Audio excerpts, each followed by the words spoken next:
Hey everyone! Doesn't it bug you once you found that perfect look for your image and you try to apply a character LORA and all of a sudden everyone has the same exact face? It bugged me, so I finally found a very quick way to solve that issue. This is definitely a video you're going to want to watch to the very end. Also, we've got a very cool way to find the right settings for your Flux models without needing to generate a billion images and melting your computer down. I've also got a very quick trick to fix that perfect image that you have where the person's just missing a finger or two. And finally, a bonus discovery to help speed up how you hook up your nodes in a much quicker way. As always, thank you so much for sharing, liking, and subscribing, sharing with your friends, sharing with strangers across the ocean. The more we can start to educate everyone, the better. We're actually almost at 5,000 subscribers, so thank you so much for your help there. All right, with that being said, let's get to it.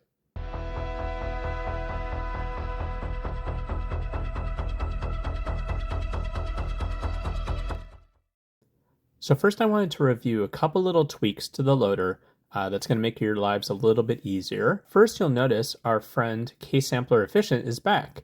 For a while it didn't work for Flux and it was a bit of a pain, and that's why we're using the custom sampler for a bit. But you could see over here we now have it all hooked up to be able to do the efficient KSampler. Two major benefits right off the bat of using it this way instead of the custom sampler. First, you have a real-time preview that happens at the bottom, which is great because then you can kill renders if they're not going the way that you want them to. And secondly, we now have our CFG, right? We can play with the level of detail in the render where previously some of the flux conditioning and other sort of modifiers weren't really as effective on the models. So it is pretty sensitive, just FYI. I've been just modifying it 0.1 each direction, 0.2. Once you get to 2.0 or even 0.5, you'll see it'll kind of wipe your image pretty significantly. For those that like to have the multiply sigma and some of the extra details, I did keep some of the additional parameters down here in this advanced custom sampler area. You can just use the box in the top left corner to enable that as well, and then that'll let you play with the detail booster as we did in the last video. But generally speaking, this has been great. I've been playing with it for a little bit now. 80% of the time you could get most of your renders done through here, and trying to keep it as simple as possible. Okay, additionally, as a tweak, I know some of you had asked about this. So in the subject area where we have multiple subjects, I had previously 4 set up for the compositor. I did set up the remaining 3. So I basically have 7 different subjects you can layer into your composites. As a reminder, shortcut 2 can take you right to that layer management area so that you could enable 1 through 7 subject, and of course your background as well. So that'll make it a little bit easier for you as well in your images. All right, so onto one of our main subjects. So we're talking a lot about how do we enhance faces and replace faces, etc. And as you saw in that intro image, right? So sometimes when you have a group of people and you need to use a LORA, it'll replace everybody, right? And it's obviously not the end result that you're looking for. And I've tried several different solutions like Face Fusion, like Reactor, and they're kind of okay. Reactor is actually pretty good, but it's kind of missing some of the details, and it's you can see the end results if you zoom in close are a little softer. I've tried to install Pull ID, Instant ID, and Ecom. They kind of all share that Insight Face library, which if you've tried to install it and have been plagued with errors and assertion issues, you're not alone. It's a bit of a pain in the butt. So I might do another video in the future about how we can easily install those 3, because there is some potential with using them as well. But for now, I've not found that to be a viable solution. So with all that being said, the question is, well, how do I, you find a random, totally random face on the web and you really want to use it, or, a LORA, and, how do we go forward in using that? I'm going to start off with a quick movie poster idea that I had put together, right? Basically, suburban man, fun. He's kind of launching off with his rocket shoes, and someone's mowing the lawn in the back. All in good, but this is obviously just a random guy. I don't know who that is, and it's a little lower res too. I might actually even want to play with this a little bit at 1.1 CFG just to show you the difference of some of the additional detail that's added when you're playing with the CFG with Flux. Side note, by the way, as that's loading, we are still waiting for a negative conditioning that does not take forever to render, so I haven't really included that yet. You can play with it. It's, again, not very effective, and it does take a little bit longer. So in any case, here we go. We've got our nice little Suburban Man poster here, but I wanted to include a LORA. Now, obviously the challenge, I've got two people here in my image, so basically being able to throw a LORA of, let's say, any random person on the web over here in my power LORA is going to obviously affect everyone, and so that's not going to be a good solution. So instead, what am I doing? I'm going to mask. Now you're going to say, well, how am I going to get, a LORA to particularly react to a particular mask in my image? And so let's first mask it, which obviously is super simple. We're just going to be like, la, la, la, la, la, right? We want that to be our masked area.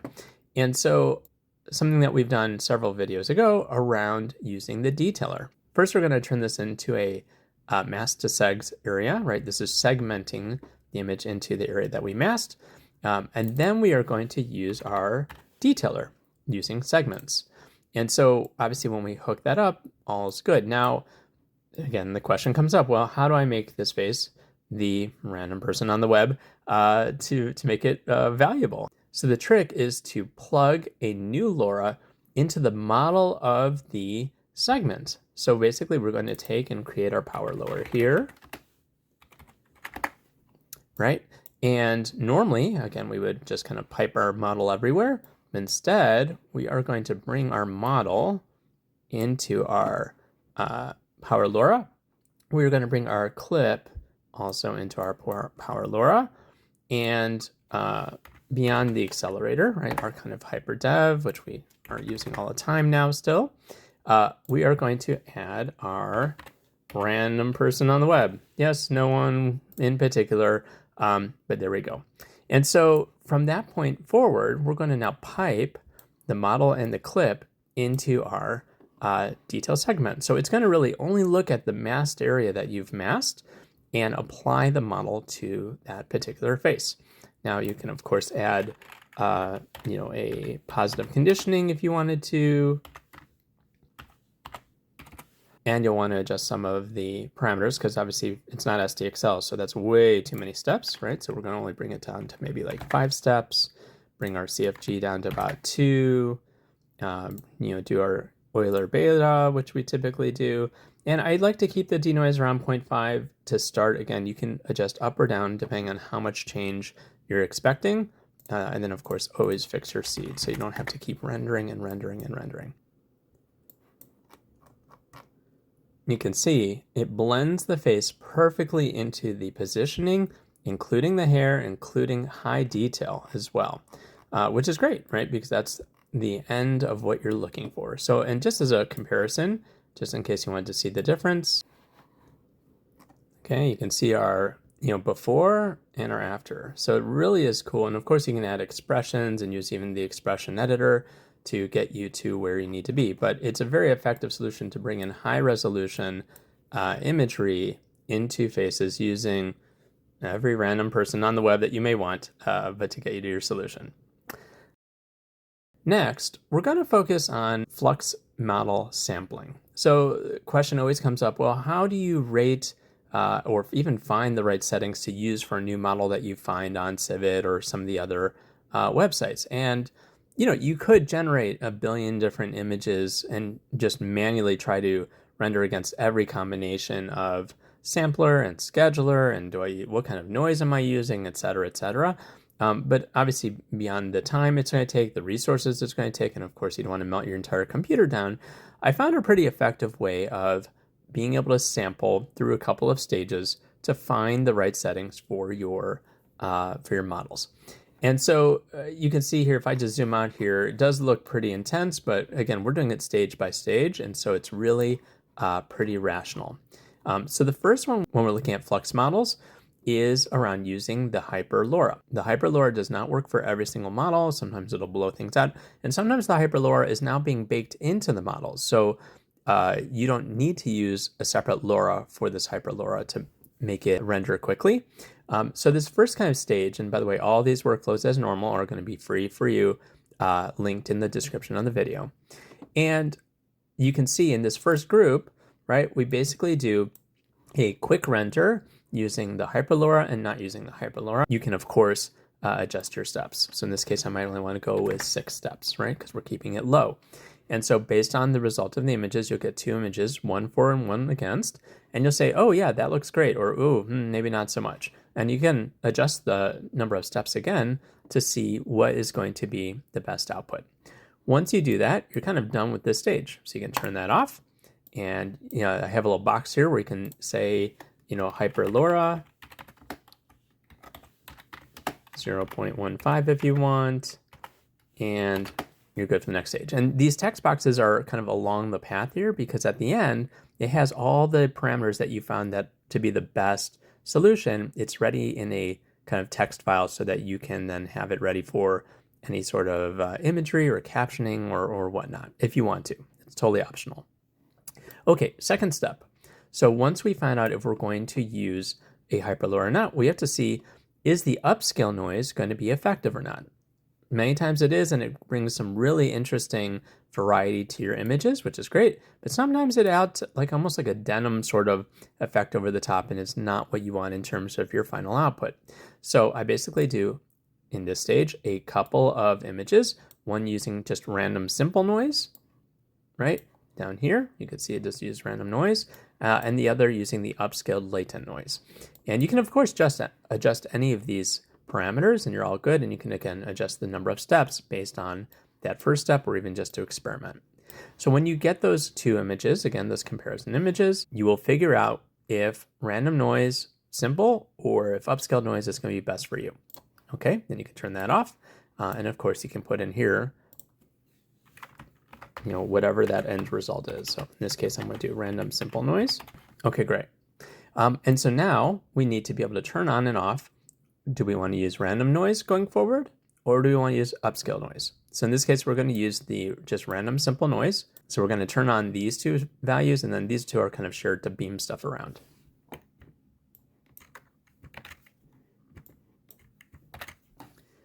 Okay, awesome. All right, so the next stage, by the way, I'm doing this manually by dragging around, but you can always go shortcut 1, 2, 3. It goes to each of these stages. The next is around the number of steps, right? What's the optimal number of steps that you want to use? So you just enable that group then. And you can see that we're already set up 5 steps, 12 steps, 20, 35, and I think I have up to 60 or 50. And again, you can play with these values however you want. You could do smaller increments or bigger increments, but it's using the previous values that we have determined, and it's bringing it into a single view so that you could then zoom in and say, okay, you know what, 12 steps is perfect. It gets obviously more detailed, but it takes more time once you get to 20 and 30 and 50 and, however many. But let's say 5 is, let's say, too little, or 5 might be perfect. But you're going to figure that out with this quick reference. From there, you're going to then put in here how many steps are the optimal that you found, that you've observed, and you're ready to move to the next stage, right? So you'll turn that off and you go to the next stage. The next stage is around what is the sampler and scheduler combo. And you can see, right, rationally, we're obviously eliminating the need to generate a whole ton of images that would be, bad from the very get-go. And so by doing that, this is helping to save you both, again, time, resources, and it's pretty efficient. So for the sampler scheduler, we have a couple of options, right? And I didn't include every single combination, but again, you can tweak it however you'd like. Basically, I have on the left-hand side, and then I just type it over here because, again, these are going to go into that final text file. Alongside that, we also have the model weight. So as we know, model weight can have an effect based on the model on your composition, the richness of detail, some of the effects available, etc. Thank you for several of you who have pointed out that default actually is a different model weight altogether. And it's not just taking one of these guys. So that's a third one you may want to experiment with as well. And all I do basically is I hook up to this top router, whichever model weight I'm using. So in this case, I'm starting with the 4, and I basically link the string up here at the top, and then I'm going to just shortcut to 1 just to go all the way to the left, because you can see I have the model weight over here. So then basically once I'm done with 4, then I can, let's say go to 5 or go to default, and I can just, again, zip back and forth at that shortcut 5. So flipping back and forth if you want, or you can, scroll over the side. And then when I'm ready to use 5, again, I'm going to go and disable the old one and just plug in the new one. And you'll do the same for default as well. You can create another box and then, set it up for default. But what it does is it saves you a lot of time of having to re-render manually every single combo that you want to test, because it's already hooked up. So you basically can just kind of run it, set it, and forget it. You might want to run a couple of these runs, right? One for the EM4, one for the EM5, one for the default model weight. And so the result comes out into a nice little grid all together. Your preview bridge temporary folder, the end images will be there as well that you can kind of zoom in and manually review. But you can see over here at the top, right? By the very end, you have all of your settings that were your optimal settings in a text file that you can easily just copy and paste and then take to the next stage. So hope that was helpful for helping you get to the right sampler combo. So next, we're going to talk about a couple of quick bonus optimization options. So many times you're going to be doing some configuration, and there's going to be a lot of different sort of widgets that are available in the particular nodes or whatnot, right? And you want to have to convert things over. So like, let's say I have just a case sampler here, right? And you have all these options, and you're like, oh, well, I want to take steps. Let's say I want to do this separately. So I have, let's say, a integer over here that I want to, basically have 20 steps. And I don't want to, because I have this, let's say, networked elsewhere in my workflow, I want to be able to convert the widget over so I can just pipe this 20 in. So normally I'd have to go right click, and then I have to go convert, and then I have to find steps. And then there we go, we have it converted. And then, by the way, if I want to turn it back, I have to do that individually for every single widget that I want to convert. And that's obviously fine. That's the way we've been doing it forever. But it's a big pain in the butt, right? We want to have a quicker way to pipe stuff in to any particular node. Well, if you update your Comfy to the latest version, thankfully the developers have listened to our feedback of pain and provided an interesting option. So instead of having to right click and right click and right click and right click, now you just take the output from wherever you want to pipe it in. You can see the little blue dots next to it. That's showing you that you can actually pipe it in. And so obviously this is going to be our steps. So we're just going to bring it here and let go, and boom, done. And this is amazing because now, instead of having to, especially if you're wiring up a lot of stuff, it's a very, very quick process to convert the widget over to an input and being able to take that then forward in your optimization. So that's a super quick fix. So next, we're going to talk about, it happened a ton in SDXL, but now in Flux, it's really a lot better, especially with some of the models. Okay, and sometimes you'll just have a render where everything is perfect except it is missing a finger here or there, or a foot or a toe, etc. So I found a really quick solution to fixing this using Photopea and image to image. So essentially, if I look here quickly, right, I have a man, did not get into a wood cutting accident, but in fact he has 1, 2, 3 fingers and a thumb, so we're missing a pinky. And so what do we do to fix this? And obviously, same situation on the other hand as well. And so what you can do is basically, you can go into Photopea, and we're just going to basically draw a very rudimentary pinky on both hands and re-render.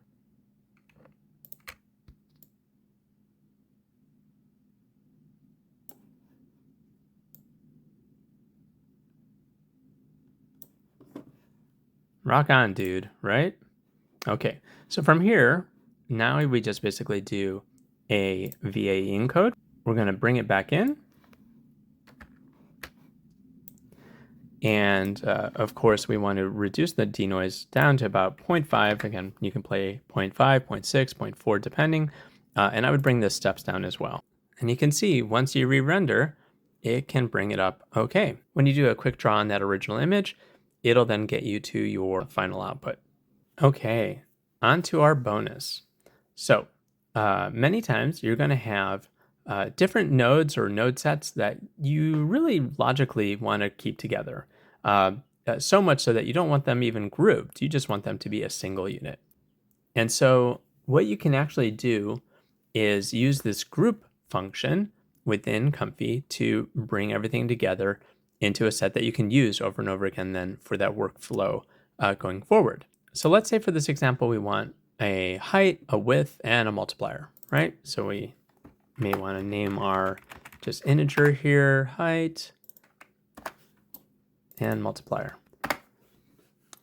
Which is great. Maybe you're using this to, do some calculations down the road, or, again, this is a very basic example. But so this is great, right? You have your nodes all three together. You could always group them together. Fantastic. But in reality, you may want them actually to always be together. So you're going to want to select all of them, and you'll then right click outside of the area, and there's an option here to convert to group. You're going to have to name it. And as you can see, they are now grouped together, which is great, right? It's a single node by itself. And, you're going to want to tweak this a little bit, right? Because as we grouped it together, these titles of these widgets now don't quite make sense. So if you right click, you can manage your group node and make some tweaks here. So for example, we might want width before height. So you can drag that up and change the order of all these. The widget names you can also modify.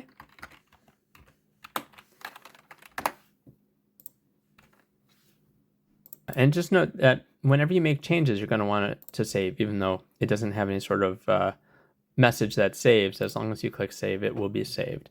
And just to jump out here for a second, you can see already it's starting to take shape the way you want it to. And so that's how you can do some quick modifications there.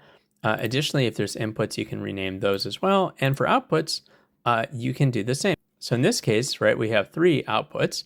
But you may not want to export one of the outputs, right? So you have the ability when you manage that group node, you can actually change both the visibility of the actual widgets themselves or the outputs, right? So if you don't want, for example, one of the outputs to be outputable, right, to connect it elsewhere, you could just turn it off and you can hit save and you can see it's no longer on your output. So it's a really handy way to manage kind of this like group node that you've basically created. And then of course you can change over to different nodes as well.